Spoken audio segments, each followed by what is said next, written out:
Hechos. Segundo viaje de Pablo. Hechos 15:36 al 18:22. Se prepara el viaje.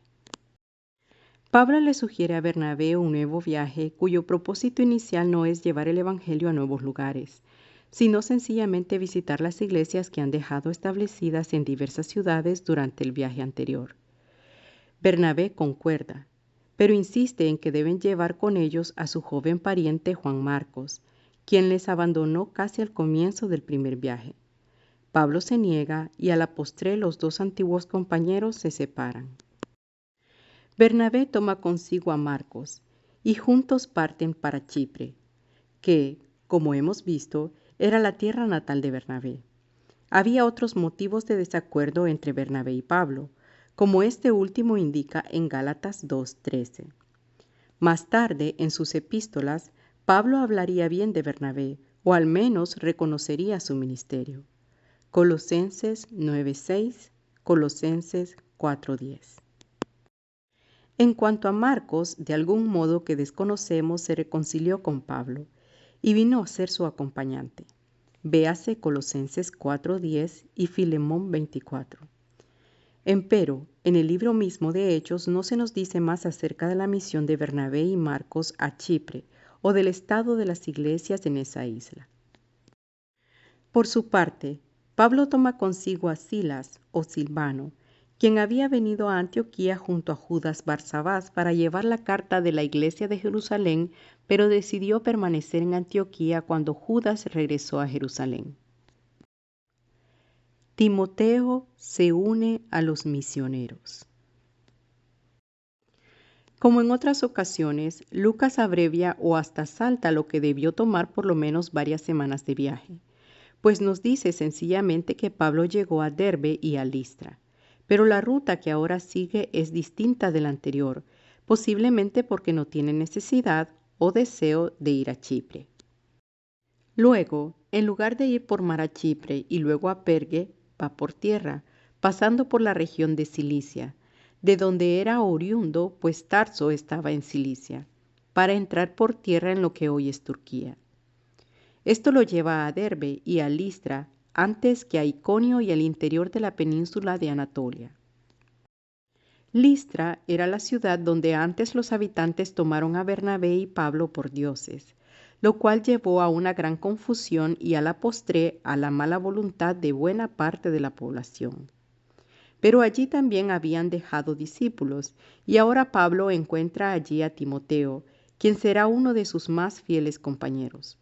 Lucas nos dice que la madre de Timoteo era una creyente judía, pero que su padre era griego. No nos dice si el padre también se había hecho cristiano o no. En otro lugar del Nuevo Testamento, en 1 de Timoteo 1:5, se nos dice que la madre de Timoteo se llamaba Eunice y su abuela, también creyente, era Loida. Aquí Lucas nos informa que los creyentes tanto en Listra como en Iconio hablaban bien de Timoteo. La importancia del hecho de que el padre de Timoteo sea griego, si cristiano o no, no lo sabemos, radica en que Timoteo no ha sido circuncidado. Pablo lo circuncida, pues todos los judíos de aquella zona, sabiendo que el padre de Timoteo no era judío, sabrían también que el propio Timoteo era incircunciso. Esto podría crearles a los misioneros nuevas y mayores dificultades con los judíos, sobre todo por cuanto Pablo continúa su práctica anterior de comenzar la misión en cada lugar visitando la sinagoga. Pablo y sus acompañantes salen entonces de viaje, sin que Hechos nos diga la ruta exacta que siguen, sino que se limita a informarnos que en cada ciudad a que llegaban les hacían saber a los creyentes lo que se había decidido en Jerusalén, para que se ajustaran a ello. Y esto a su vez animaba a las iglesias y hacía aumentar el número de creyentes. La misión a Macedonia. Lucas no nos dice exactamente qué ciudades los misioneros visitaron entre Iconio y Troas.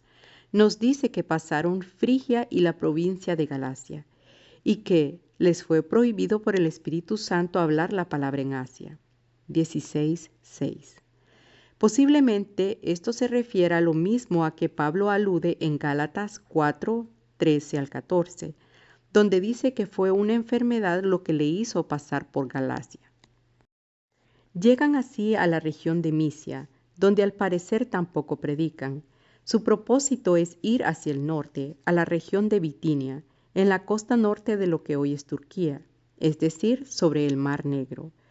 Sin explicarnos cómo, Lucas dice sencillamente que el Espíritu les impidió hacerlo, y que fue por eso que llegaron por fin a la ciudad de Troas, en el estrecho entre Asia y Europa. Es en Troas que Pablo tiene la visión del varón macedonio. Lucas bien pudo decir sencillamente que tuvo la visión de un macedonio. Al insertar la palabra varón, parece dar a entender que el género del personaje de la visión tiene cierta importancia.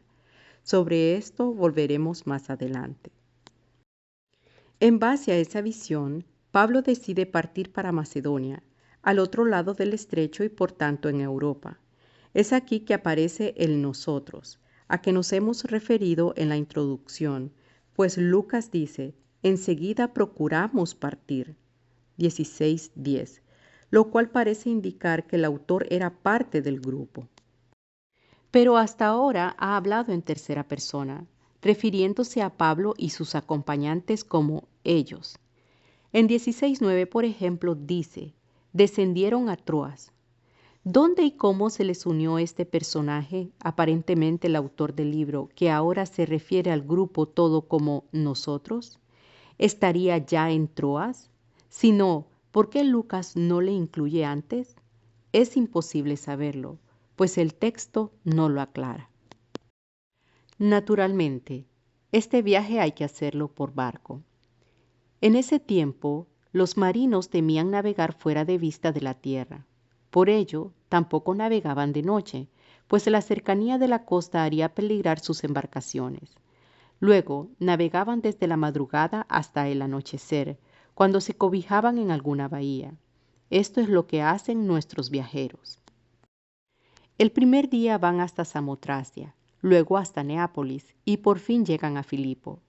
Lucas no nos dice que predicaran en las ciudades intermedias, y es probable que no lo hicieran, pues estarían anclados junto a ellas solo una noche y posiblemente dormirían en la embarcación misma. Filipos era una ciudad importante en Macedonia, pero no su capital. Por ello, al decir que Filipos es la primera ciudad de la provincia de Macedonia, 16:12, posiblemente Hechos se está refiriendo al itinerario de los viajeros mismos, para quienes Filipos sería efectivamente el punto de entrada a Macedonia. Tras pasar unos días en Filipos, al llegar el sábado, los misioneros deciden ir al lugar de oración de los judíos. En esto siguen su práctica común, de comenzar su predicación en la sinagoga de cada lugar. Pero en Filipos no hay sinagoga, sino únicamente un lugar donde los judíos fieles se reúnen a adorar junto al río. Posiblemente se reúnan allí porque la cercanía del río les provee el agua necesaria para los ritos de purificación. Al parecer, en ese lugar de oración hay solamente mujeres. Al menos, Hechos dice que nos sentamos y hablamos a las mujeres que se habían reunido. 16:13. ¿Habrá alguna relación entre esto y el hecho que Lucas subraya de que quien Pablo vio en su visión era un varón macedonio? Pablo y los suyos responden al llamado de un varón y encuentran un grupo de mujeres. Buscan una sinagoga, cuyo culto requiere un mínimo de 10 varones presentes, y no hay sino un grupo de mujeres que se reúnen para orar. ¿Será quizás que, de haber visto una mujer invitándole, Pablo no hubiera creído la visión? Son solo conjeturas, pero resulta interesante pensar en ello. En tal caso, vemos una vez más el patrón que se repite en Hechos, según el cual los apóstoles y otros líderes de la iglesia no siempre saben lo que el Espíritu desea, pero el Espíritu les dirige y usa de tal modo que a la postre se cumple su voluntad. Entre aquellas mujeres hay una llamada Lidia. Puesto que este es el nombre de una ciudad, algunos comentaristas piensan que ese no era su verdadero nombre, sino el apodo que le habían puesto por ser natural de Lidia. Sea cual fuera el caso, el hecho es que Lidia se dedica a vender púrpura. Este es un negocio que requiere cierto capital, puesto que la púrpura es producto de lujo.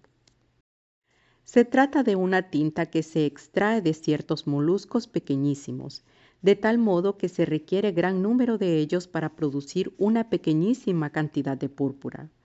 Tan cara y lujosa era la púrpura que las vestiduras de ese color, y hasta solo con un poco de ese color en algún adorno, se consideraban señal de riqueza y aristocracia.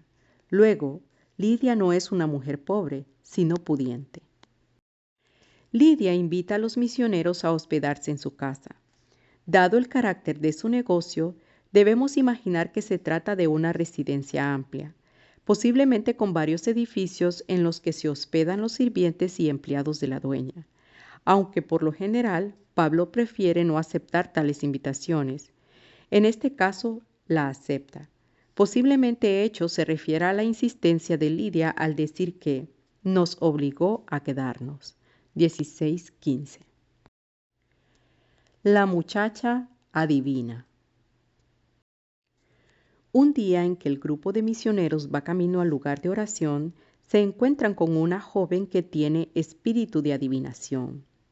16:16 según la traducción de Reina y Valera, espíritu pitón en el griego, lo cual se refiere a la pitonisa o adivina en el santuario pagano de Delfos.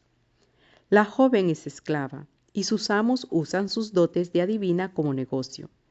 Esta joven empieza a seguir a los misioneros dando voces y diciendo que son siervos del Dios Altísimo.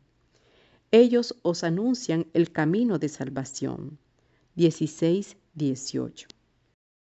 Sería de esperar que Pablo se gozara de este apoyo para su predicación, pero lo que sucede es lo contrario. Tras varios días en los que la joven le sigue con su anuncio, Pablo por fin se vuelve hacia ella y, en el nombre de Jesucristo, la sana. Con esto Pablo nos da un ejemplo claro de cuál ha de ser nuestra actitud en casos semejantes. Tristemente, a través de toda su historia, la Iglesia ha recibido con gozo el apoyo de personas e instituciones indignas, dictadores, acaparadores de tierra y de riquezas y otros. En base a este episodio, cabe suponer que Pablo no hubiera aceptado tal apoyo. Los amos de la muchacha se molestan con los misioneros, que les han estropeado el negocio. Se apoderan de Pablo y de Silas y les acusan ante los magistrados de alborotar la ciudad y de predicar costumbres que se oponen a las de Roma. Sin que Lucas nos diga cómo, el pueblo se añade a la acusación. El resultado es que los magistrados los mandan azotar y encarcelar. El carcelero de Filipos. Siguiendo orden de los magistrados, el carcelero toma custodia de Pablo y de Silas y los coloca en el cepo, en el calabozo de más adentro. 16:24. Esta situación es paralela a la de Pedro cuando Herodes le hizo encarcelar. Tanto en aquel caso como en este, se toman todas las precauciones posibles contra la fuga de los presos. Aún en la prisión, Pablo y Silas cantan himnos, con lo cual dan testimonio a los presos. A medianoche, mientras el carcelero duerme, viene un gran terremoto que abre todas las puertas de la cárcel y suelta todas las cadenas, lo cual al parecer incluye el cepo en que Pablo y Silas han sido puestos. La reacción del carcelero es de desesperación. Ha fracasado en la orden que se le ha dado. Para él no parece haber otra alternativa que el suicidio. Está a punto de cometer tal acto cuando Pablo le anuncia que nadie ha escapado. Todo esto cambia los papeles de los protagonistas. Hasta ese momento, era el carcelero quien creía tener custodia y poder sobre Pablo y Silas. Pero ahora el orden se ha invertido, pues es el carcelero quien se arroja a los pies de ellos y les pregunta, ¿qué debo hacer para ser salvo? 16:29. La pregunta del carcelero puede entenderse de varios modos. Si no sabía nada del mensaje de los misioneros, posiblemente lo que está preguntando es cómo puede salvarse de las consecuencias de lo que ha sucedido. Si, por otra parte, durante el tiempo que Pablo y Silas llevan en Filipos, el carcelero ha escuchado que traen un mensaje de salvación, entonces es probable que se refiera no a su salvación física de la ira de los magistrados, sino a la salvación que estos dos presos anuncian. Si la pregunta tiene el primero de estos dos sentidos, entonces es de suponer que Pablo y Silas tomaron el tiempo necesario para hablarle acerca de la salvación que anuncian. En todo caso, la frase que Lucas pone en labios de los misioneros parece ser el resumen o el inicio de una larga conversación. Cree en el Señor Jesucristo y serás salvo tú y tu casa. 16:31. Pues Hechos nos dice que le hablaron la palabra del Señor a él y a todos los que estaban en su casa. 16:32. El resultado es que tanto el carcelero como todos los suyos son bautizados. Entonces, como una señal más del modo en que los papeles se han invertido, el carcelero lleva a los misioneros a su casa, les pone mesa y festeja con ellos. La venganza de los magistrados. Al día siguiente, los magistrados sencillamente dan órdenes para que Pablo y Silas sean puestos en libertad. No tienen el propósito de juzgarlos ni de castigarles más de lo que ya han hecho. Aparentemente, el día anterior los hicieron azotar y encarcelar, no porque pensaran que habían cometido algún crimen, sino más bien para satisfacer las demandas de los dueños de la muchacha y del pueblo enardecido. Ahora prefieren dejar las cosas como están y darles a Pablo y a Silas la oportunidad de salir de la ciudad sin más dificultades. La respuesta de Pablo sorprendería tanto al carcelero como a los magistrados. Una de las más venerables leyes romanas prohibía azotar a un ciudadano romano. Ahora Pablo les manda decir a los magistrados que tanto él como Silas son ciudadanos romanos y que no están dispuestos a irse así, sin más, después que se les ha azotado públicamente. Al llegarles esta noticia, los magistrados se llenan de temor, pues son ellos quienes han violado la ley de Roma. Por eso van a la cárcel y se excusan, pidiéndoles a Pablo y a Silas que por favor salgan de la ciudad. Esto es lo que hacen los misioneros, pero no sin antes regresar a casa de Lidia y despedirse de la congregación con palabras de consuelo. Tesalónica. Al empezar el capítulo 17, de momento nos damos cuenta de que el nosotros ha desaparecido. En realidad, esto sucedió antes, cuando Hechos empezó a contarnos las vicisitudes de Pablo y Silas. Pero no se nota hasta este punto, cuando al referirse a Pablo y a sus acompañantes dice que llegaron a Tesalónica. 17:1. Esto pudo deberse a que, puesto que fueron Pablo y Silas los que tuvieron que abandonar la ciudad, algunos de sus acompañantes, entre ellos el narrador, permanecieron en Filipo para fortalecer a la iglesia que quedaba allí. Aparentemente Timoteo sí es parte del grupo que va a Tesalónica, pues en las cartas de Pablo parece darse a entender que Timoteo era conocido por los tesalonicenses. Primera de Tesalonicenses 1:1, segunda de Tesalonicenses 1:1. Los viajeros pasan por Anfípolis y Apolonia, aparentemente sin intentar predicar el Evangelio, o al menos sin incidentes que Lucas considere particularmente importantes. El camino que siguen es el de la carretera romana llamada Via Egnatia. Entre Filipo y Anfípolis, entre Anfípolis y Apolonia, y entre Apolonia y Tesalónica hay aproximadamente unos 50 kilómetros de distancia, de modo que el viaje de Filipos hasta Tesalónica es de 150 kilómetros. A pie el viaje tomaría bastante más de una semana, a caballo o en algún carruaje varios días. Lo que acontece en Tesalónica no necesita mayores explicaciones. Como en otros lugares, Pablo y sus acompañantes se dirigen ante todo a la sinagoga, donde anuncian su mensaje. Esto continúa por un periodo de poco más de 2 semanas, 3 sábados. El mensaje es el mismo de antes.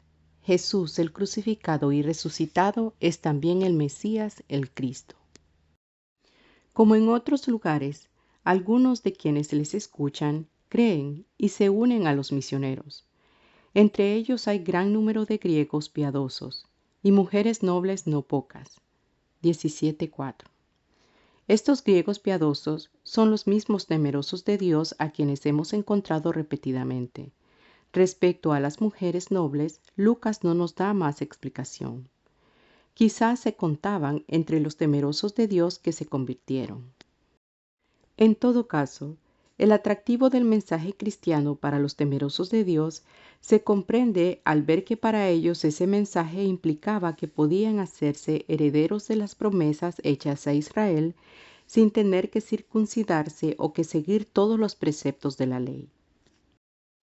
Esto implica que, desde el punto de vista de los judíos que no aceptaban el mensaje, lo que los misioneros ofrecían era un judaísmo barato, sin los mismos requisitos del judaísmo verdadero, y que por tanto había que extirpar. Es por esto que, según cuenta Lucas, algunos de esos judíos que no aceptan el mensaje van y reclutan a una turba de ociosos para que alborote la ciudad. Empero, los que causan el alboroto acusan a los cristianos de ser la verdadera causa, diciendo que los misioneros que han llegado son estos que trastornan el mundo entero. 17:6. Esto es más importante de lo que se ve a primera vista, pues para el Imperio Romano uno de los crímenes más serios que podían cometerse era el de amotinamiento o desorden público masivo. Los acusadores están cometiendo ese crimen, pero acusan a los misioneros de ser ellos los que trastornan el orden. Por otra parte, en cierto sentido tienen razón al decir que estos cristianos contravienen los decretos de César, diciendo que hay otro rey, Jesús. 17:7. Ciertamente, el propósito de Pablo y de Silas no es subvertir el orden político de Roma. Pero a la larga, la predicación cristiana no podía sino chocar con los intereses y la ideología del Estado. Si Jesús es rey, Jesús ha de tener la última palabra, y el Imperio Romano, y en última instancia cualquier otro Estado, no puede aceptar autoridad alguna por encima de él.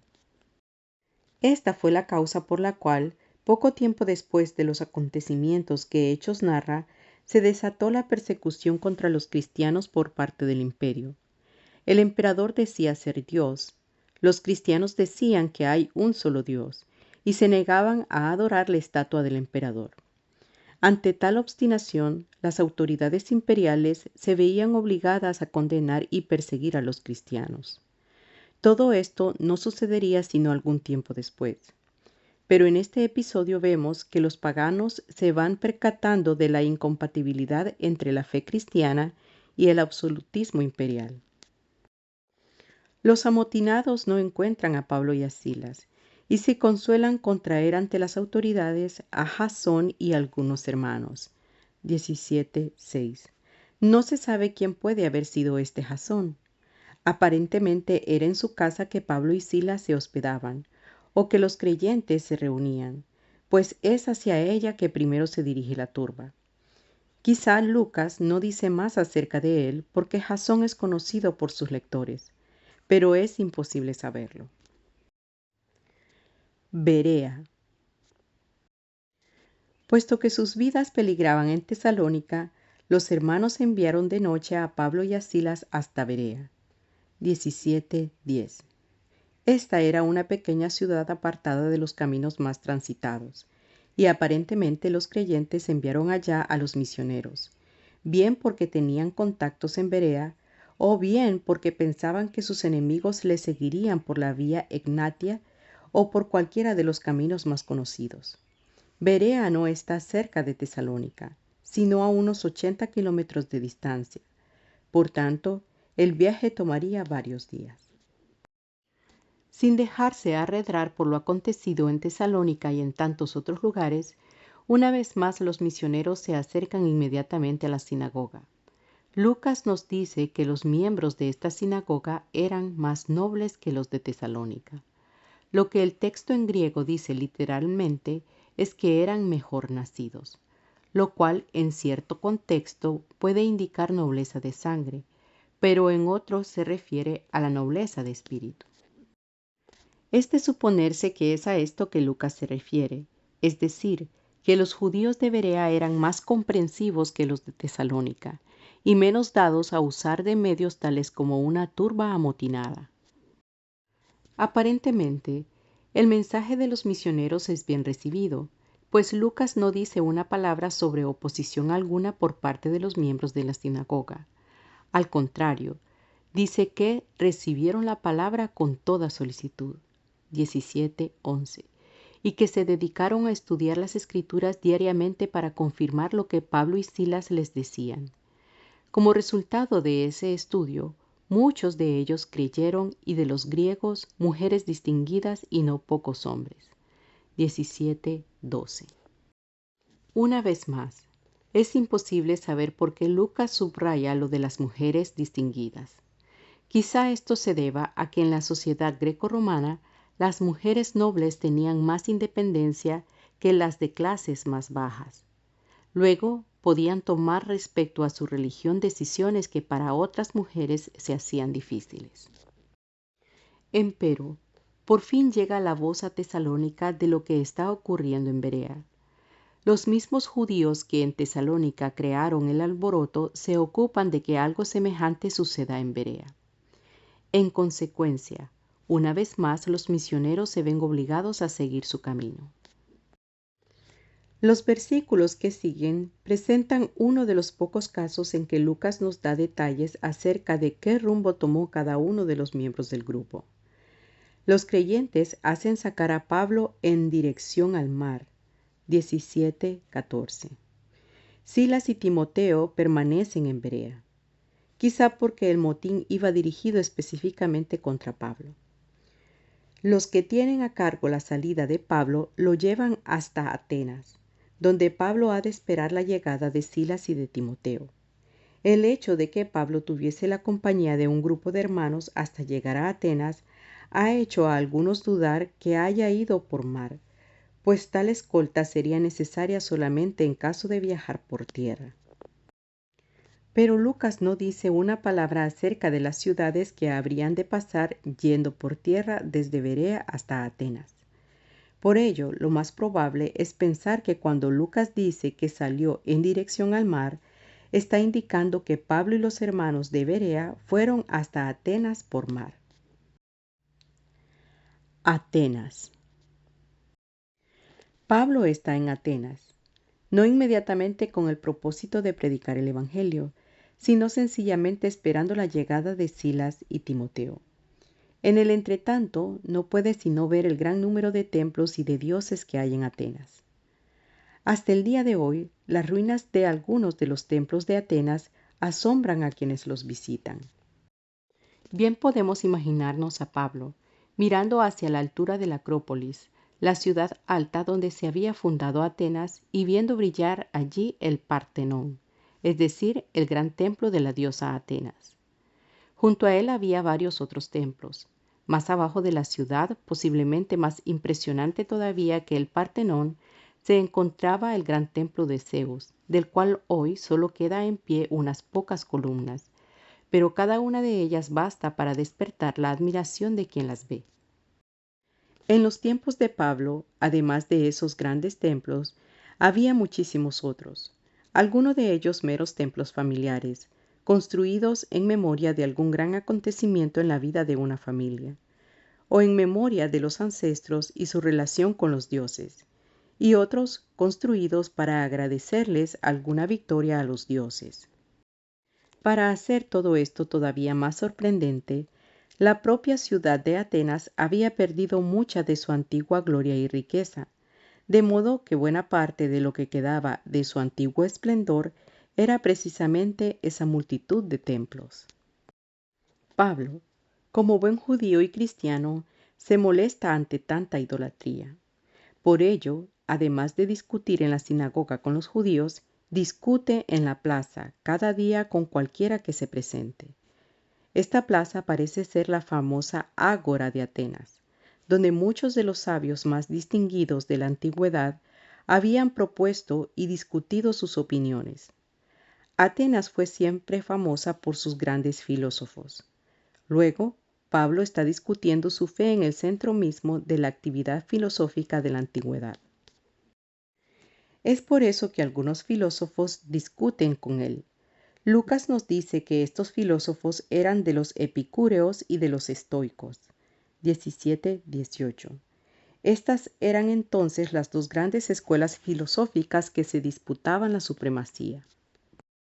Los epicúreos creían que la medida de la verdad es el placer. Según ellos, no existe más que lo material, compuesto de innumerables átomos, y el placer consiste en la armonía entre esos átomos. Luego, lo que el sabio ha de buscar es el placer. Aunque más tarde el término epicúreo se ha empleado para referirse a una persona que lleva una vida licenciosa y desenfrenada. Tal no era la enseñanza de los antiguos epicúreos. Al contrario, para ellos el verdadero placer es cuestión de equilibrio, y ese equilibrio requiere la sabiduría en el disfrute de los placeres. Por ejemplo, comer demasiado puede ser placentero de momento, pero no es sabio, porque el exceso después producirá sentimientos no placenteros. Por su parte, los estoicos sostenían que hay un orden en todo el universo. Ese orden es la ley natural, que hace que las cosas sean como son, que los acontecimientos sucedan como sucedan y que los sabios sepan cómo ajustarse a la realidad. Esta realidad es invencible. Luego, lo que el sabio hace no es luchar por cambiar la realidad, ni oponerse a ella, sino sencillamente aceptarla. Es por esto que los estoicos decían que no había por qué quejarse por el dolor. El dolor es parte del orden natural. Si algo nos duele, no podemos cambiarlo por mucho que gritemos. Luego, el sabio sencillamente se calla y acepta el dolor. Ahora Pablo, en la plaza de Atenas, se enfrenta a ambas escuelas filosóficas, y los filósofos se preguntan quién es este que se atreve a presentarse ante ellos. Le llaman palabrero, es decir, lo que hoy llamaríamos papagayo o cotorra, una persona que habla sin saber lo que dice. La palabra que emplean para ello se refiere a un pájaro que anda picoteando por todas partes recogiendo semillas. Tal ave no sigue camino alguno de sabiduría, sino que va picoteando de acá para allá, tomando en cada lugar lo que le conviene, y a veces hasta picoteando piedras que de nada le sirven. En español decimos que alguien anda mariposeando. Es así que los filósofos clasifican a Pablo.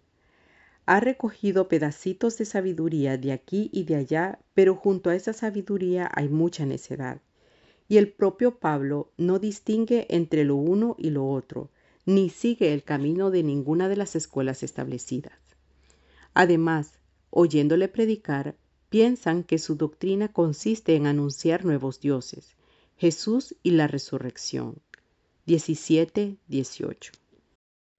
En griego, resurrección es anastasis, nombre femenino, por lo cual aparentemente piensan que Pablo predica una pareja de dioses, uno de ellos con este extraño nombre de Jesús y la otra con el nombre más conocido de resurrección, anastasis. Para escuchar lo que Pablo dice y quizás para burlarse de él, le llevan al Areópago. Originalmente, el Areópago era una colina cerca del centro de la ciudad, donde se reunía el Consejo de Atenas y donde más tarde se reunían también a veces los filósofos y maestros. Ahora el consejo no se reunía ya en la colina, sino en un edificio construido con ese propósito cerca de la plaza. Por extensión, se le llamaba a ese edificio el Areópago. Por tanto, no está claro si Pablo fue llevado a la colina o al edificio. Sin embargo, puesto que no se trataba de un asunto oficial del consejo de la ciudad, sino más bien de una discusión informal entre filósofos, lo más probable es que le hayan llevado a la colina que siempre tuvo el nombre de Areópago. En el Areópago, estos filósofos, unos estoicos y otros epicúreos, le piden a Pablo que les explique en qué consiste esta nueva doctrina que está enseñando. De pasada, Lucas hace un comentario aparte, en el sentido de que los atenienses tienen fama de estar constantemente curioseando y buscando algo nuevo, lo mismo que los atenienses dicen del palabrero Pablo.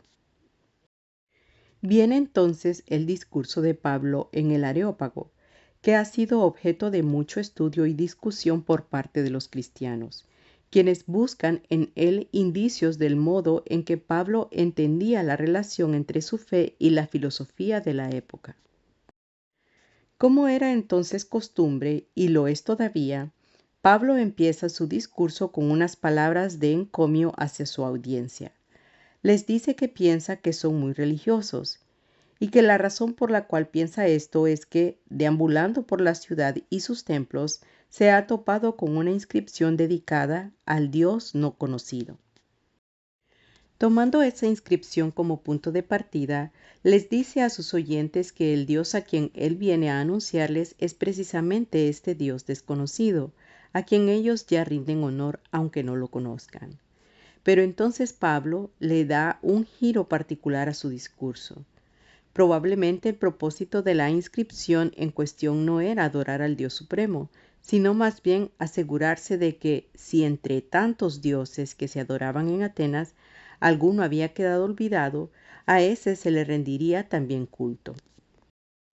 Luego, este Dios desconocido probablemente no era en la mente de los atenienses sino un Dios de segunda y tercera clase. Pero Pablo aprovecha la inscripción para hablar del único Dios, el Ser Supremo, por quien todas las cosas han sido hechas. Ese Dios, les dice Pablo, no necesita que le adoren y mucho menos mediante ídolos creados por los humanos. Al contrario, es ese Dios quien da a todos vida, aliento y todas las cosas. 17:25. Además, Pablo les declara ahora a sus oyentes que este Dios Supremo ha hecho a la humanidad con cierto propósito y que la ha hecho de una sangre. 17:26. Esto quiere decir que todos los humanos son parte de una misma creación de Dios y que para todos Dios tiene un propósito. Ese propósito es que habiten sobre toda la faz de la tierra y que busquen a Dios. 17:26 al 27. En este punto en su discurso, Pablo apuntala su argumento con dos citas de los profetas griegos, citas algo alteradas, pero reconocibles. Estas son: en él vivimos, nos movemos y somos, y linaje suyo somos. De este modo, sutilmente, Pablo les da a entender que él también es persona culta y sabe de lo que está hablando. Hasta aquí, entonces, parece que su discurso es recibido, si no con aceptación, al menos con respeto. Lo que es más, mucho de lo que Pablo va a decir ahora acerca de los dioses griegos ya lo han dicho desde mucho antes filósofos como Sócrates y Platón, quienes criticaron a los dioses por ser hechos en figura de seres humanos y por comportarse peor que los humanos mismos. Pablo dice que no debemos pensar que la divinidad sea semejante a oro o plata o piedra, escultura de arte o imaginación de hombres. 17:29. Pero en el versículo 30 las cosas cambian, y al llegar al 31 ya Pablo está diciendo mucho que su audiencia no puede aceptar. Para estos filósofos lo importante son las verdades abstractas más bien que los acontecimientos. Empero, Pablo les dice, ahora, es decir, en estos nuevos tiempos, 17:30, y pasa entonces a hablarles de una serie de acontecimientos y expectativas que contradicen las opiniones de los presentes. Una de esas expectativas es que Dios va a juzgar al mundo con justicia. Si algo les faltaba a los dioses griegos era la justicia, pues se atropellaban, recelaban y se engañaban unos a otros. Pero lo peor de todo es que Pablo ahora les habla de aquel varón que designó, 1:30. Y es de suponer que, aunque Lucas no lo diga en este resumen del discurso, Pablo les contaría la historia de Jesús. Por fin, al llegar al punto de la resurrección de Jesús, su audiencia no puede más.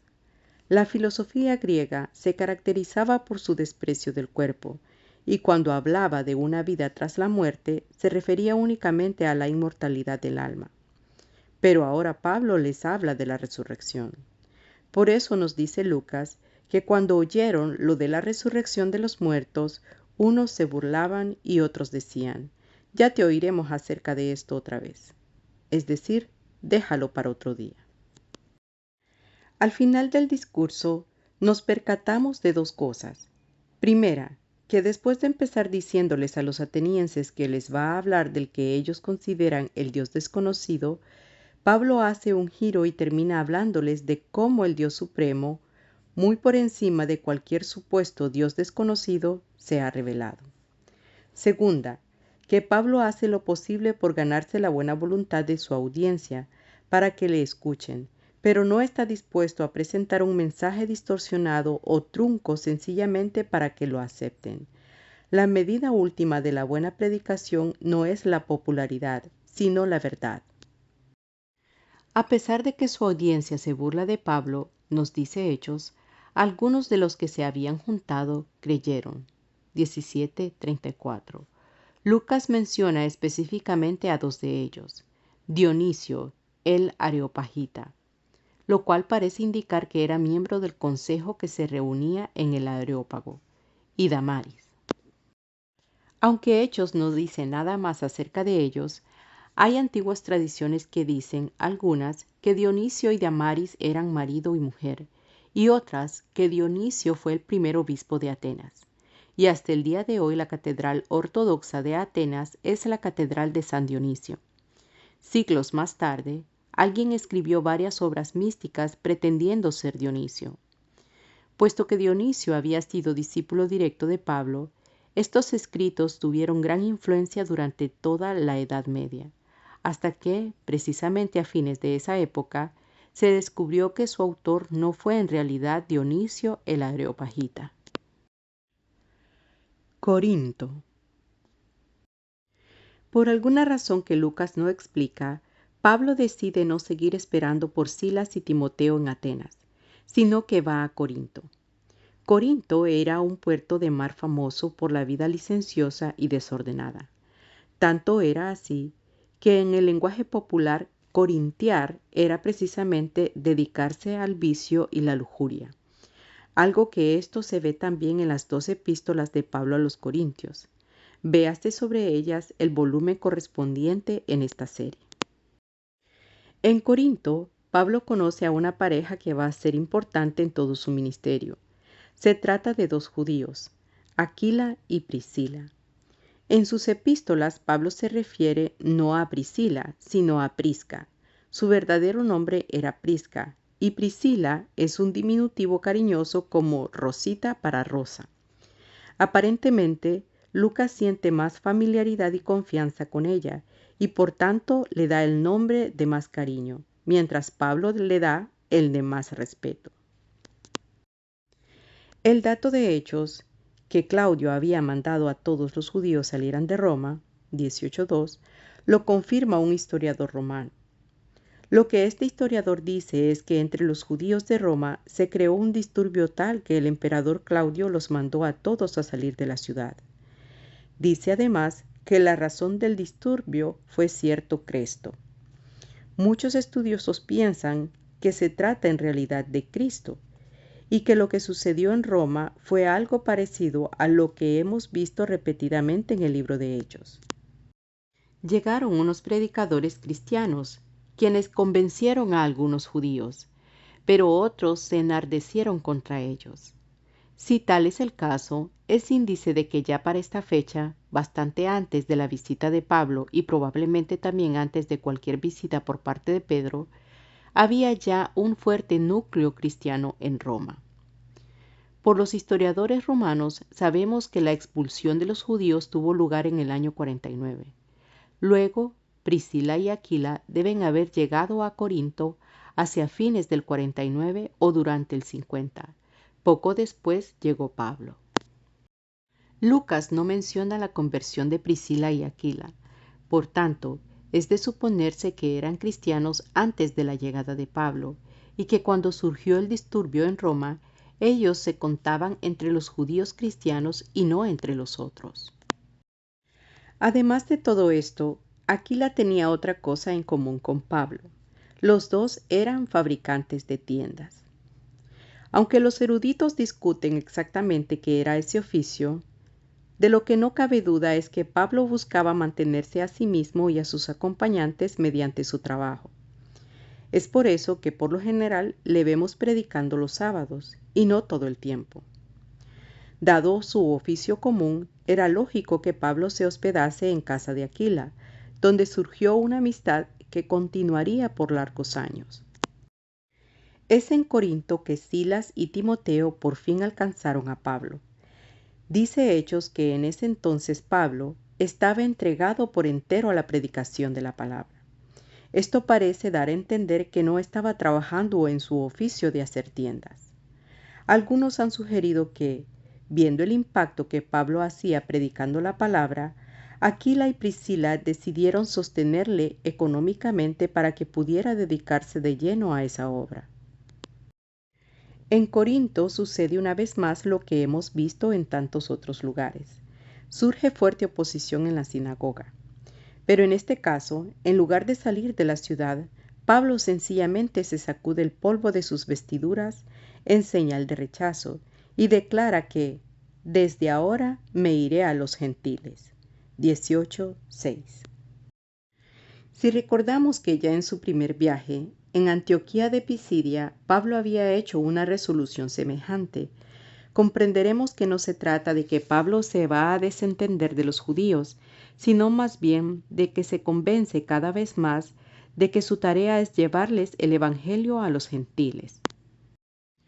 Como sitio donde enseñar y predicar, Pablo escoge entonces la casa de cierto justo, temeroso de Dios. Recuérdese que esto quiere decir que es un gentil que sigue buena parte de la religión judía, pero no se ha hecho judío. Sea a propósito o no, resulta que esta casa está junto a la sinagoga, lo cual no debe haber sido del agrado de los judíos que no aceptaban la predicación de Pablo. Por otra parte, no toda la sinagoga rechaza a Pablo. Lucas nos dice que entre quienes creyeron el Evangelio se contaba Crispo, alto dignatario de la sinagoga, 18:8, quien se convirtió con toda su casa. En 1 Corintios 1:14, Pablo hace mención de haber bautizado a Crispo. Además, también creyeron muchos de los corintios, 18:8, y es de suponerse que muchos de ellos no fueron judíos, sino gentiles. Lucas nos dice entonces que en una visión nocturna, Pablo recibió palabra de seguridad por parte del Señor, y que se quedó en Corinto 1 año y medio. Pablo ante Galión. Empero la oposición continúa. Los judíos que resisten las enseñanzas de Pablo le acusan ante Galión, el procónsul de Acaya, la provincia donde estaba Corinto. Por otros datos históricos sabemos que este procónsul, respetado de todos por su sentido de justicia, era hermano de Séneca y que fue procónsul de Acaya del 51 al 52. Luego debe haber sido por esos años que Pablo estuvo en Corinto, y esto concuerda con el dato de la expulsión de los judíos de Roma en el año 49. A Pablo se le acusa de persuadir a sus seguidores a honrar a Dios contra la ley, 18:12. De momento parecería que están acusándole de sedicidio contra la ley romana, pero tan pronto empieza el juicio, Galión se percata de que se trata de un debate doctrinal y declara que no es asunto de su incumbencia. Lo que es más, tras decirles a sus acusadores que el juicio no correspondía, los echó del tribunal, 18:16. Hechos nos dice entonces que los griegos, aunque algunos manuscritos dicen todos, golpearon a un alto funcionario de la sinagoga de nombre Sóstenes. ¿Por qué lo harían? No está claro. Si en verdad fueron los griegos, lo harían por añadirle burla a la vergüenza que los judíos acababan de pasar. Si fueron los judíos, como algunos manuscritos parecen indicar, Entonces posiblemente lo hicieron porque Sóstenes, al igual que su predecesor Crispo, se inclinaba hacia el cristianismo.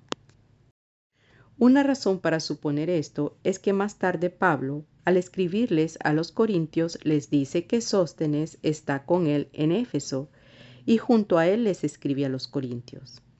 Si este Sóstenes es el mismo que se menciona aquí en Hechos, entonces cabe pensar que se había dejado persuadir por Pablo y que es por eso que le golpean. El regreso. Pablo permanece en Corinto muchos días. 18:18.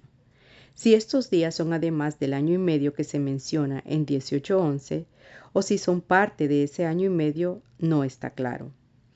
En todo caso, a la postre, Pablo se despide de los fieles de Corinto y parte rumbo a Siria, es decir, a Antioquía, la capital de Siria, donde había comenzado este largo viaje. Junto a él parten también Priscila y Aquila. Para ese viaje de regreso es necesario ir primero a través del estrecho Istmico de Corinto hasta Cencrea, que es el puerto de Corinto hacia el mar Egeo, el mar al este de Grecia. Allí, según nos informa Hechos, se rapó la cabeza. 18:18.